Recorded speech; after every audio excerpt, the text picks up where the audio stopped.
Rugby Academy Ireland is an international rugby academy based in County Kildare.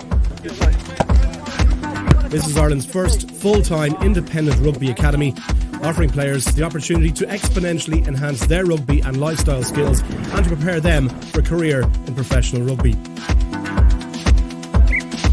The academy is led by 2 highly qualified coaches, as well as position-specific coaches, strength and conditioning experts, and professionals from various other disciplines, all geared towards taking player performance to the next level.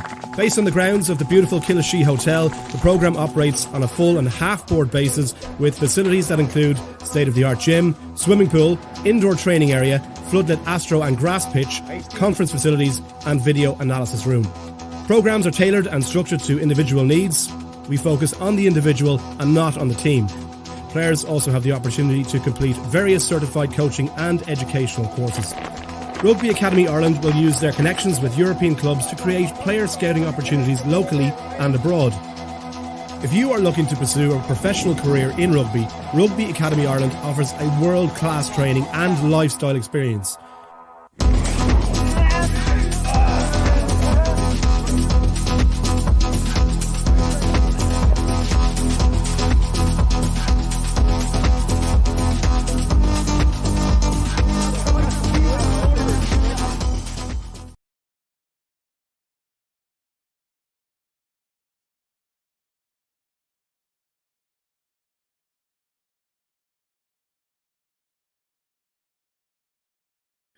Well, there you go. The gremlins get even me tonight. I warned them, but there you go. It's one of those things. You're paying for 600 megs down and 150 megs up, and you still get the gremlins. Whoa, that's live video for you. That's live shows. Ladies and gentlemen, welcome. Good evening, good evening, good evening, or very, very good morning. It's 5:30 in Australia, in Queensland, where our guest is tonight. Big Joe Shep here, head of engagement here at Rugby Academy Ireland. First of 2 lives this week on Wednesday. We have got Director of Rugby Pathways and Play Development, the great Dan Sale on, and we'll be talking about all sorts of stuff, different programs, high performance coaching courses that are coming up, Transition Year Fridays, a new term, 3-month term session starting in January. But more of that on Wednesday when we have Dan on. Tonight, the legend, the man who is coming to Europe soon. He invented the Goose Step. He's an absolute star, all the way from Queensland. Please welcome 101 test caps at one point, the world record holder with 64 tries. It is David CAMPESE. Campo. How you going, Joe? You're well, mate. Of course I'm well, mate. I'm still here. Yeah, well, next time we'll make it where you get up at 5:30 and I'll be like 9 o'clock at night. Be easy or something like that. Yeah. Yes, absolutely.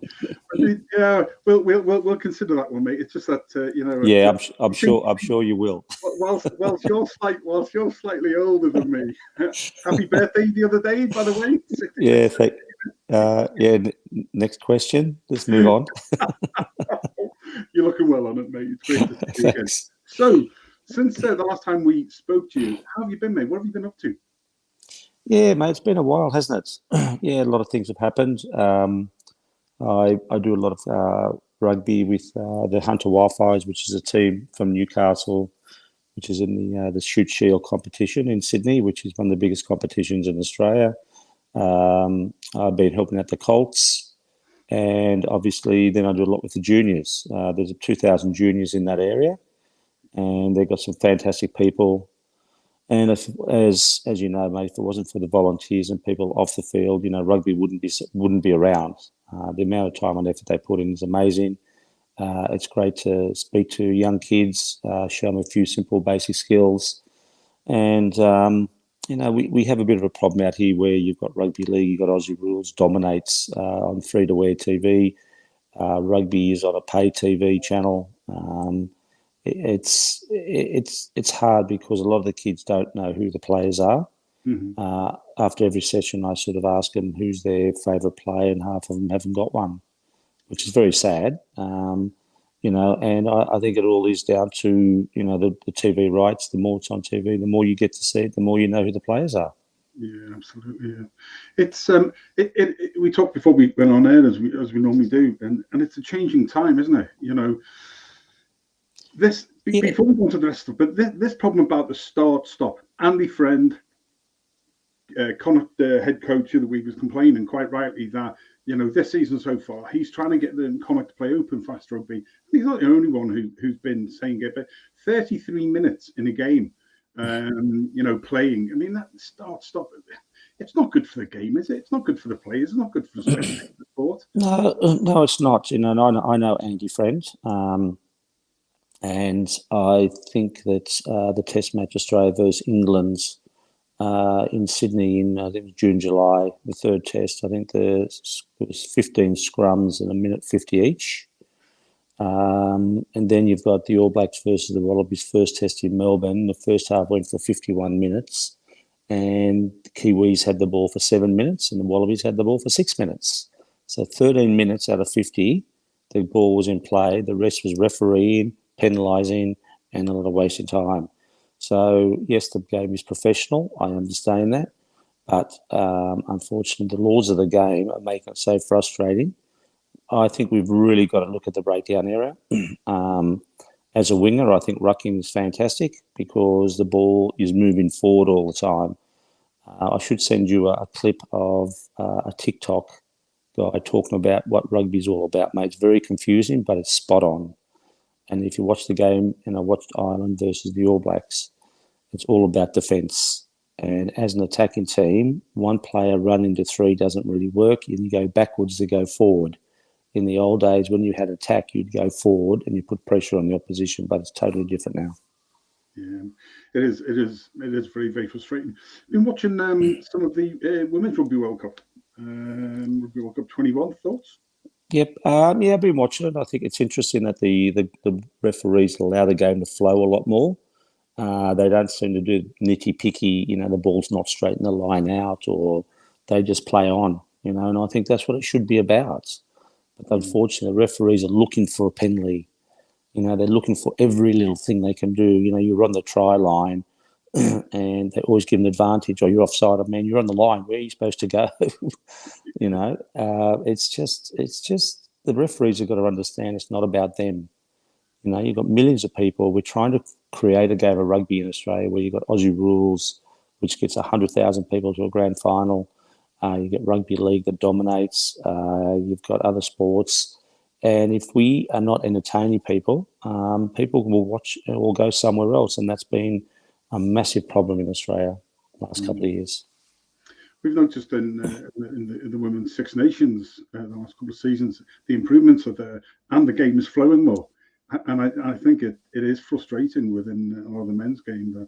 Do you think it's being overcoached? So, like in your day, I mean, we always spoke before where the fact that you were given the freedom to create what you wanted, whereas now it's like almost like coaches tell each individual, there's no flair there, or the flair isn't allowed. It's coached out of them. Well, it's just interesting that you showed the footage of the academy before I joined on this video, and it's a lot of structure. There's a lot of fitness. There's a lot of things off the field, but players have got to learn to make decisions on the field if it's not working. They play one style of rugby, and sometimes I don't know what it is. They all try and play, and it's like even watching, international rugby. The Wallabies play. I've got no idea what style of rugby they play. You've got two wingers who are good finishers, but then you've got two centres that can't pass. So what's your objective of a backline? And Australian backline used to be, that was the weapon. That was what we used to do. We used to create opportunities, have flair players. We got one really good winger and Corabetti, but he doesn't get the ball. The more tries he scored, he's going into a ruck near the try line and diving over the line. I mean, he's a really good player one-on-one, but it's just the way the game's been played, the way they've been coached. Who have you seen sort of club, region, country that is exciting you though? Is there anything that you've seen in the last sort of 12 months or through the summer series perhaps where you thought, I quite like what they're trying to do at least? Yeah, look, it's a bit of the French. The French rugby's great. I mean, they've actually turned rugby right around from what they used to do. They're not trying to be like New Zealand. They're playing their own style. They've got some really good flair players. We saw that in the Six Nations earlier this year. And then, I think you've got... I did watch Saracens play a couple of weeks ago. And And they seem to be playing a style of rugby that's upbeat. They're trying to move the ball wide. But again, they all do this rugby league, behind. They have a block play, and you're wasting players. But the defence, it's interesting watching defences in games. If you talk about when we played, we had 5 minutes on defence. Righto, Joe, you take him, I'll take him. Good, that's it. Get on with it.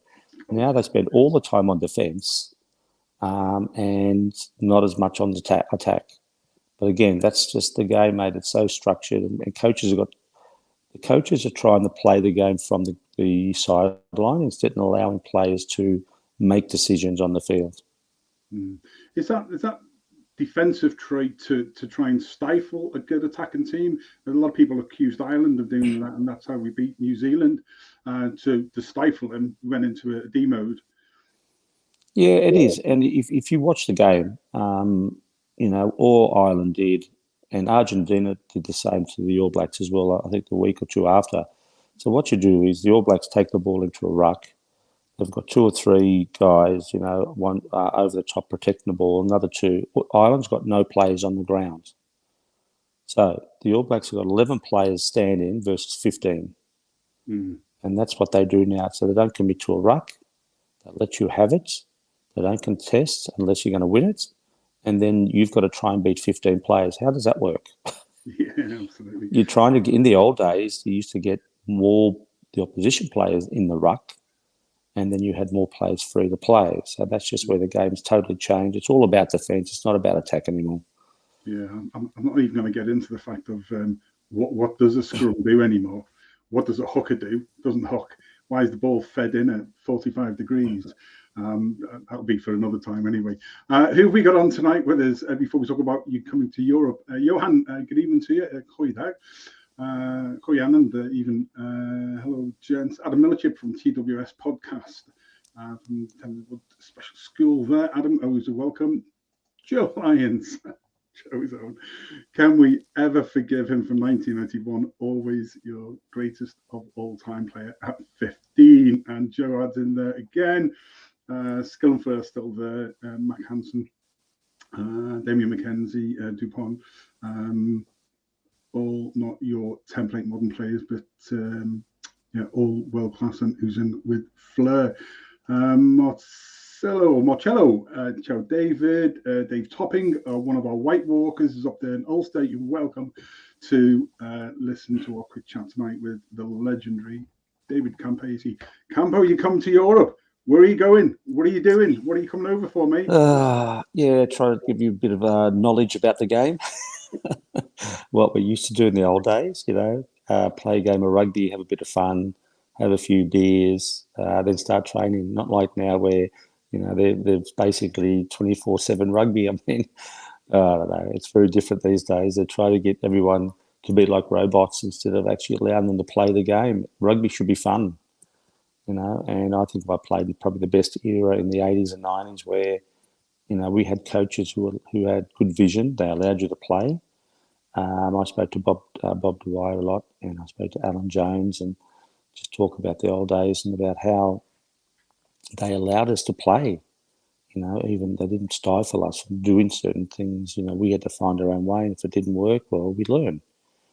These days, it's a very different game to play. So, mate, it's hard, but listen, I'll be over in Europe. I'm leaving on the 27th. Get to Scotland for the test. Then I've got to go to Cornwall on the 4th. Then I'm free really until I get to where am I going to? I think I'm going to Cumbria. Yeah. Then I'm in Ireland from the 16th, I think it is, but I'm over with you guys. So I've got about a week before. So if there's anyone's got any functions I want me to come to, they can obviously come through you. And I'm there for the Ireland test. Yep. So I think I've got 16, 17, 18, 19. Then I'm with you on the Academy on the 20th. So anybody want to come down and learn how to score a few tries. And then, so it should be a really good tour. Then I'm off to Wales for a week as well. So it's a good opportunity. I haven't been there for a while, so it's great to be there in Ireland to watch some rugby and watch Australia versus Ireland, which would be an unbelievable game. Yeah, I think it will actually. I think it has the potential for me actually to be one of the games of the autumn internationals. I'm really interested to see what the Wallabies bring and the style they play on the road. So that will be very, very interesting. Yeah, it will be, and it's quite interesting that Dave Rennie's so far probably is the worst Wallaby coach in professional heroes at about 26%, and everyone's so happy. And I'm going, that's not good. We shouldn't be in this position. We had a guy called Laurie Fisher, and I think Laurie could have coached in Ireland years ago. He was with the Brumbies. He's a great guy, and he came out of camp last week and said, guys, if we're going to do this, we shouldn't go on tour, we shouldn't go to the World Cup. We've got a few problems there, and it's just there's not much in the paper about rugby anymore, so we don't know what the story is, what was happening, but he's a very experienced coach, and he was a bit upset because we don't really hold these people accountable anymore. I mean, if I remember when I played and I made a mistake, it was front page news. Now there's nothing. They try and protect them all, but mate, I know it's a different era, but we played because it wasn't about the money, it was about the fun and trying to be the best possible player you can be. Well, I know that youngsters are all sort of looking, and we're great for you, given the time to come to the academy. So you'll be across with us on, here we go, Sunday, the 20th of November. Yep. 2 gigs, sort of tying you out that day. 10 till 12 at the Killishy Hotel, which is Rugby Academy Ireland, which is where we are. And there we go. And you can go to that link there. It'll be sent out even more over the next few days through eventgen.ie. And the link is on there. And it's for youngsters with the years of birth 2005, 2008, €60 a player. And it will include catch, pass, evasion. It will be continuity play, decision making, and all the rest of us. Look, see, you haven't aged at all, mate. I have to say that to you after getting you up in the morning. So that's what you're going to be doing with us. That's what you're going to be doing with us. So anybody who wants to, the players, the children, year of birth 2005, 2008. That is the link. We'll be sticking up the poster tomorrow onto the site as well. It will be going across all of the usual groups. So thank you to all of our global rugby family who allow us to share stuff. It's we're really, really looking forward to this one. Sunday, the 20th of November, 10 till midday, and then there'll be a spot of lunch. And then we're hoofing you down to Wicklow Rugby Club. Shout out to our good friends at Wicklow there. We're Dan Fonseca's head coach as well. And you're doing a coach's questions and answer session from 3 till 5. So more details from Wicklow Rugby Football Club there. We'll stick some stuff out with them once we've got all their final details as well. Do you still get as much buzz, David, from doing the talks, from like the coach session, the stuff you're doing with Hunters Wildfire with the kids? Well, what is it that still fires you up about doing that with them? Yeah, I do. I mean, rugby is an absolutely fantastic game, and the opportunities that I was given to travel the world. I come from a very small town of 21,000 people. My dad was Italian, had no idea about rugby. Excuse me. And the opportunities. I just had my 60th birthday on last Friday, and the people I had there were from all part of my life. I met my wife Lara in South Africa on tour in 1996. So we've got 3 fantastic kids. Just letting them understand the opportunities that you can be given if you want to achieve something. And I think also in that era, the coaches allowed us to do a lot more things. We experimented, but people never saw the training, the effort that went behind what they saw on the game. You got 80 minutes of rugby, but the time and effort to go in there is a lot more than that. And I just went to Italy for 10 years. A lot of people don't realise what I did was as a winger fullback playing for Australia. And after Grand Slam '84, went to a place called Padova in Italy to play, and a very good friend of mine, Vittorio Minardi, who was a great coach and still a good mate. After the first 2 games, I got absolutely smashed playing fullback. And then he came to me and said, "You want to play number 10?" I said, "Fine." So now as a finisher, scoring tries, now I'm the creator. So I could read a game very well, understand the game. And, I used to kick right and left foots, kick for goals, I used to do everything, and because I love the game. And I just think it's an opportunity that I tell my son Jason now, who plays a bit of rugby and cricket, all my kids, that if you want to be the best, you've just got to do the simple basic skills. If you can do the basics, the rest is easy. It's very difficult to try the flair stuff if you can't do the simple stuff. Yeah, So yeah, I pass that on, but I do notice there's a lot of simple 2-on-1 drills that people do wrong, or 3-on-2 they can't do. They all do cutout passes now instead of trying to draw the man. So there's a lot of little simple things that that I try and coach. And it's just a passion. It's just that I love doing it. I mean, it's I'm coaching all different age of kids, and just trying to pass the knowledge on that that I've learnt over the years. Do you have a favourite topic area that you like to talk about? I mean, what's still a favourite thing that fires you up? Yeah, look, I just think it's there's a lot of how to score a try. So it's a one-on-one. Okay, as a winger, you've got to learn to score the try. That's your job. And I think that's where I try and get the kids to understand. I do little drills, get them to do the simple things. But again, they don't watch TV to understand that. So they've only been taught that. And one of our problems in Australia is rugby league's a massive sport. And a lot of the kids watch rugby league. So most of the players coming through rugby league, they just run at players instead of into spaces. So there's a little, just simple little things are more important than the big things.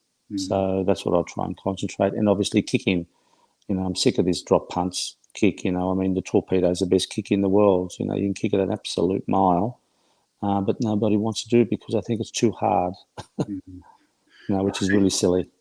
I even at my size when I was young, when I started, because I didn't start playing till 21. I would always look, not that I could ever get much space because of my size and my lack of stealth, but geez, I didn't want anybody to hit me. I was trying to avoid them. It was like when we were kids, used to play a thing called British Bulldog, where you had to race and you had to dodge. You remember that? That was that sort of same as Australia. Yep. Yeah. But I love that. Because it's like, if 2 or 3 people are going to hit you, that's going to hurt. And I was a wimp, so even as a prop, I was trying to get out of the way. Man, I didn't want to be hit by anybody. So But I think also, Joe, I think also now what happens is there's a lot of stuff on videos and TikToks, and you get players doing all these fancy hands and passes and flick passes. And kids love that, and unfortunately in rugby games, you've got to learn to do the simple things.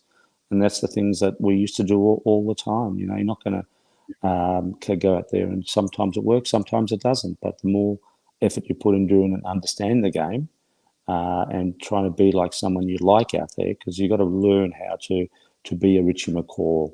How do they get from A to B? You just watch them, and you got to watch the game, not just watch the whole game of rugby. But it's part-time and patience, which kids haven't got these days. No, that's for sure. I mean, I'm not sure that many adults have got much patience anymore, but the kids, it's they want instantaneous reaction. They want here and now. I think, Joe, that I agree. Sorry, but one of the biggest things I've noticed is that they all got these academies, and these kids now they're somebodies under an academy. In our day, there was no academies. You go to a camp, then if you made the Australian 21s, you made the 21s, and then you go back and play club rugby. Now you're in an academy. You're somebody. You're labelled. You think you're somebody. You think you've made it, and you're nobody. Never done anything. And that sometimes is the false understanding of the game. These kids, we've got a thing out here called Gen Blue at New South Wales. The Reds Academy is the same. So they come out of school, pardon me, and they go straight to 21s instead of going through the Colts, 4th grade. And you're learning the game from older people, and that's professionalism. Which sometimes I think is the wrong way to do it. we all know that 1% of 1% will achieve what you've achieved or any of the other greats. One of the things that really brought me to the academy was what Dan and Johan are doing on the player pathway, and that while it's an academy, is being able to be realistic with them, and the tier, the level that they're at, being able to. I've never seen anybody coach as well as Dan, and to bring a youngster on and say, this may be an academy, but this is you. It's not about the team; it's about the individual, and I think that's probably missing in a lot of places, like you're saying, and I think that's one of the things to do where the end of the time with us, it's realistic, it's honest, and but we can still put them in a pathway anywhere across the globe commensurate to the level that they're at, and it's realistic, and I love that. I'm going to throw this message up here from Jeff. Anyone watching Jeff Messer, anyone watching this, you must book David in for a function. Your club will be better for it. We have had him for a few of the academies and functions at our regional club in Queensland.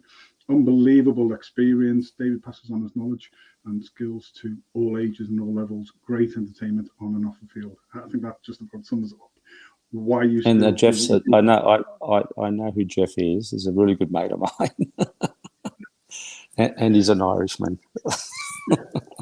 Got to be good, then, doesn't he? He's got to be good. Oh, mate, but see, that's the thing, Joe. That's I met Jeff through rugby.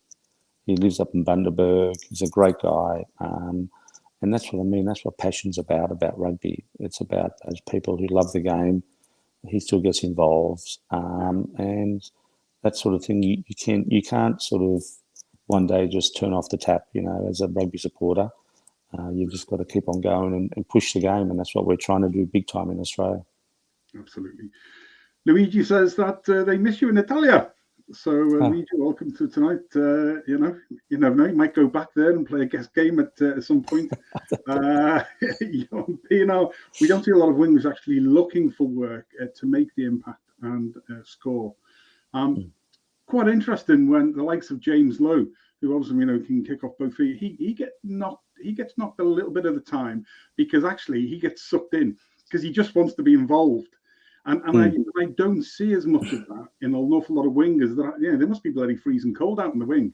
You always used to run. People like yourself, you used to run. You would come in, you engage, but defensively you had one eye that you could get back in cover. And I love what James Lowe does because he wants to get involved. He's frustrated when the ball isn't getting out. Goes back to that centre bit before as well. Yeah, look, I think that I've always said that I could have been like I've always used this, but unfortunately, Rory Underwood's the player that I used to play against a lot, and he never really got a lot of ball. He was a good player, never got a lot. Simon Gagan for Ireland as well, and you've got to go looking for it, but you've got to have the combinations with your number 9 and your number 10, because if you want the ball, they're the playmakers. And the more you talk to them and say, listen, there's an opportunity here, listen to my call. The game against New Zealand, the World Cup 91, when I came off the wing, you could see that I knew that when Nick Farr-Jones knew I wanted the ball. When I called, he knew there was something on. I just didn't call all the time. Yep. That's why you've got to read the game and you've got to just back yourself. Good. Listen, we're very much looking forward to you coming. Just to remind everybody that the great David CAMPESE is doing a rugby clinic on Sunday, the 20th of November at the Killashee Hotel for us at Rugby Academy Ireland. And if you go to eventgen.ie, you can book your tickets. Age group is for 2005 to 2008. Book your tickets and get some time with Campo on the pitch. And then in the afternoon, he'll be going to Wicklow Rugby Football Club here just north of me. And he'll be doing a coach's questions and answer session there as well. And definitely it is a thing to do. And there's an opportunity to pick up a book as well. Try and get some of the books out from the European distributors and to do all that. So Sunday the 20th. So we're very much looking forward to seeing you after long last, mate. And, it's been a while. Yeah, it has, sir. It has. And it will be great to see you across. But please listen and give our very best to your family, mate. And I will. Look forward to seeing you across. Okay, just most of the functions I'm coming across with to Ireland and England is the Wooden Spoon Society. So If you know who they are, get in contact with them. And if you want to do a function, what we'll do also, I'll put up my schedule on Instagram and Facebook and so dates. There's a lot of dates there that even if you want to have a lunch with 10 people, if a company wants cocktails made, I'm available because I've got a lot of time to spend and it's working holiday. So, you know, keep me warm as well, have a bit of Irish Scots and all that Scotch and all that sort of stuff, mate. So I'm sure we can catch up and have a few drinks. Yeah, definitely. Very much looking forward to being at the session and then definitely a bit of lunch meet. Johan Pinot saying, "Can I purchase a book online?